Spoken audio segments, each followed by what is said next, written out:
كلام تاني خالص عشان نقدر نقول فيه الحقيقة، في الوقت اللي كان فيه الحقيقة بتستخبى كتير قوي ورا الكوبري بتاع قصر النيل او الكوبري اللي قبليه. تقصد ماسبيرو. بالظبط كده. طيب الأخبار غير مفزعة، أفهم من كده أن الأخبار لطيفة وأخبار مجتمع تبعد عن السياسة إلى حد كبير؟ يعني هو السياسة بتفرض نفسها دلوقتي عندنا في مصر عموما، فالأخبار كلها عندنا دلوقتي بقت سياسية خاصة بالانتخابات تحديدا. طب سياسية شعبية تقصد، يعني الصياغة بتاعتها مش الصياغة بتاع نشرة الأخبار ولا بتاع البرامج الإخبارية التلفزيونية المعروفة. تمام. صياغتها إزاي بقى؟ والله احنا يعني ما بنفكرش قوي في الصياغة قد احنا بنفكر في الحقيقة والمضمون. يعني احنا اغلب الشغل بتاعنا كله على المواقع الإلكترونية عموما توصيل الحقيقة، يعني هو أهم حاجة عندنا توصيل الحقيقة. فتوصيل الحقيقة بأي مضمون أو بأي صيغة مش هي يعني مش هو ده المهم عندنا، المهم الحقيقة توصل بدون أي رتوش. طيب المتابعين للموقع ده قد إيه؟ والله احنا عادة يعني بيدخل عندنا في اليوم ما بين 5 ل6 آلاف زائر في الموقع عندنا. طبيعتهم بتحاولوا تشوفوا اهتماماتهم أو الشريحة الاجتماعية اللي بتضم المتابعين ليكوا؟ والله هو بقت كل الفئات دلوقتي، الأول كان في فئة معينة من اللي هم الثوار اللي موجودين في التحرير، دلوقتي بقى كل الناس بتدخل الموقع، لأن احنا حطينا حاجات خاصة بالشعر والقصص والأدبيات والأدب عموما، فبدأ يبقى في مهتمين تانيين للموقع. انتوا ابتديتوا سياسة ودلوقتي غيرتوا وبقيتوا تتكلموا في الأدب والأخبار الاجتماعية والثقافية؟ لا احنا ابتدينا السياسة وظللنا سياسة وأضفنا أبواب أخرى. طيب المستقبل بقى هتضيفوا أبواب إيه، ولا عندكم تصور إيه عن المستقبل والصحافة الشعبية؟ هي الصحافة الشعبية عندنا الهدف بتاعها الحقيقي الحقيقة، فعشان كده احنا دايما بنحاول لما نيجي نطور بأدوات خاصة بالشعب، مش بالأدوات الإعلامية عموما. يعني احنا بنفضل الناس اللي تكون بتكتب عادي خالص، ناس عادية مش صحفيين أو إعلاميين، عشان ناخد نبض الشارع ويبقى هو ده اللي بيوصل. طيب كده انتوا بتكتبوا آراء بقى ولا أخبار ولا تحليلات ومواقف الإنسان المصري البسيط على القهوة مثلا أو في الشارع أو في البيت؟ لا احنا بنتعامل كصحافة. طيب لكن حضرتك بتقول دلوقتي الكتابة مش مراعين فيها الكتابة الحرفية يعني لا احنا عندنا الصحفية. مراجعين، يعني احنا عاملين فريق إدارة في مراجعين للغة ومراجعين حتى في ناس بتحط أخبار كاذبة، فلازم طبعا نعمل نفلتر أكيد. الأخبار اللي موجودة. عندنا مراجعة، عندنا ناس بتشوف شؤون الأعضاء اللي موجودة، لأن انت حضرتك مثلا ممكن تدخلي على الموقع تشتركي بقيتي صحفية موجودة ليكي مقال ثابت أو تحطي أخبار، فاحنا عندنا كم من المشتركين كبير، وبنحاول العمل الجماعي طبعا بقى ليه متطلبات كتيرة قوي، فبنحاول نوفق الموضوع شوية. في عمل جماعي. طيب انتوا عملتوا النهارده اخبار النهارده من خلال هذا الفريق؟ والله هو انا طبعا عشان معاكم النهارده فانا ما تابعتش، لكن انا في خبر جاي لي دلوقتي حصري، فممكن يا ريت نقوله لكم على نذيع اخبار حصريه. احنا جالنا من على تويتر دلوقتي، اعلن دكتور محمد جمال حشمت عضو مجلس شورى جماعة الاخوان صباح اليوم على حسابه على تويتر انه تم توقيع محضر قرار اللجنة العليا للانتخابات الرئاسية التي تؤكد فوز دكتور محمد مرسي مرشح حزب الحرية والعدالة برئاسة الجمهورية. الخبر ده دلوقتي غالبا من جوه اللجنة، لكن احنا من نتاكد. كنترول. هو طيب مكتب على حسابه في الفطار تويتر. شكرا طارق على الفطار ده، مش فطار شعبي خالص، فطار شعبي برضه كرواسون يعني وشاي بلبن. احنا هنفطر معاكم، بس هنفطر تاني بعد ما نقول شويه الاخبار بتوعنا بقى.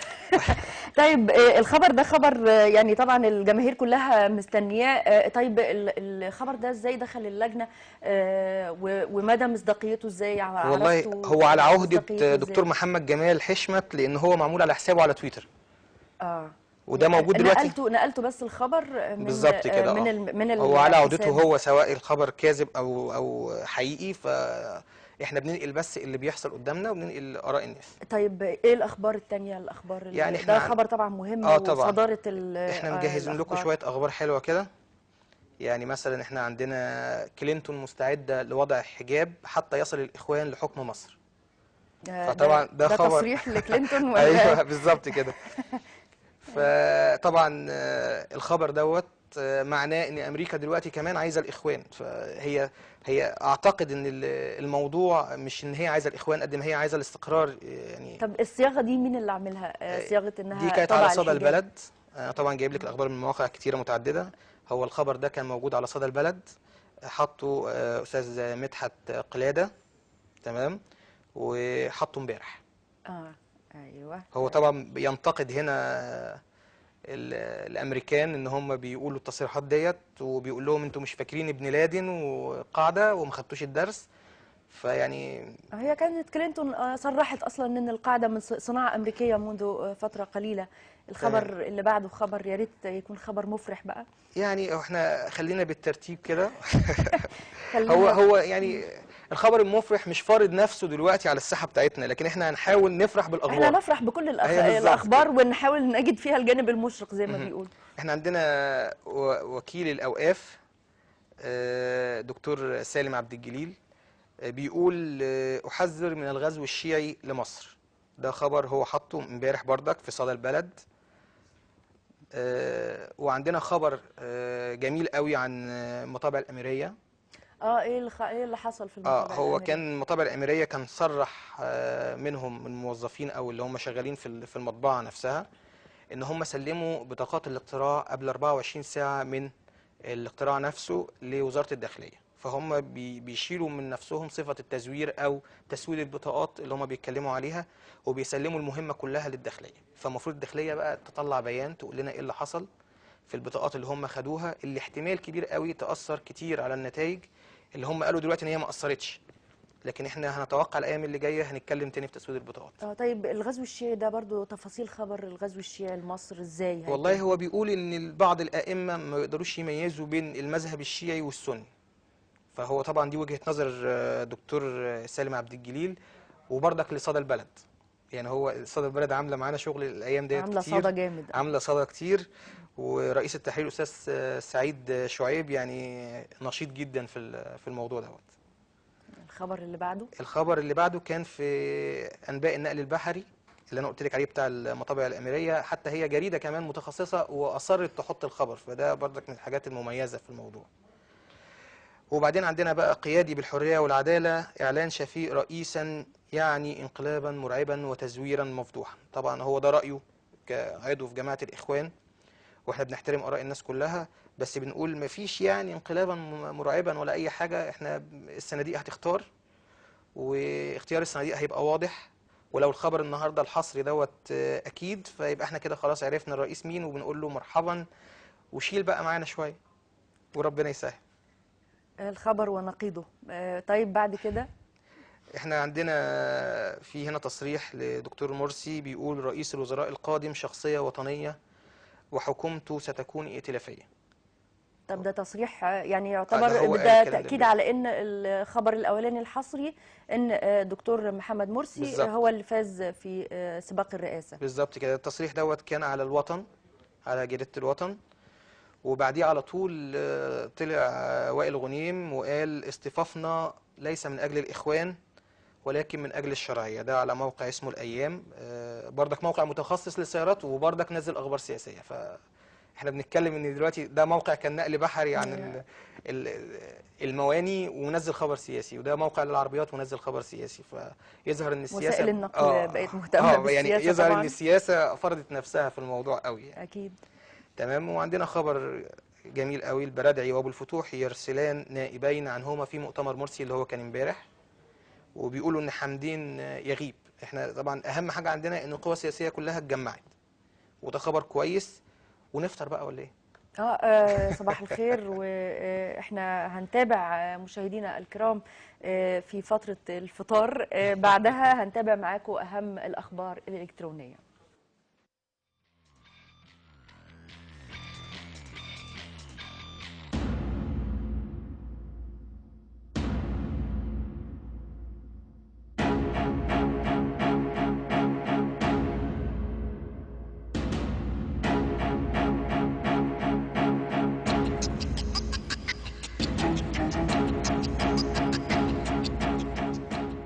مستقبل البلد ان شاء الله مبشر بخير، ولازم يعني هيتم الاصلاح، هيتم اصلاح وهيتم تغيير، والبلد ان شاء الله بخير وفي احسن.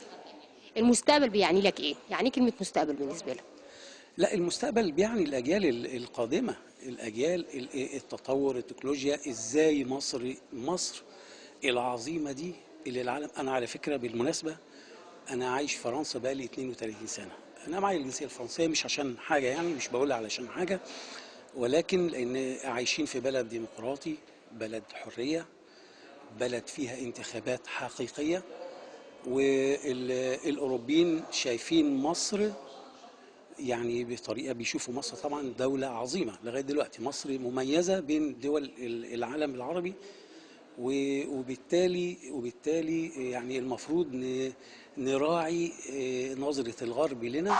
مستقبل حضرتك الأمان والبلد، وعايزين واحد قوي يدير التعليم ويدير الناس ويشوف الناس الغلابة في كل الأشياء، التعليم والشغل والموظفين، وتبقى الحياة جميلة ونعيش في أمان، نعيش في استقرار.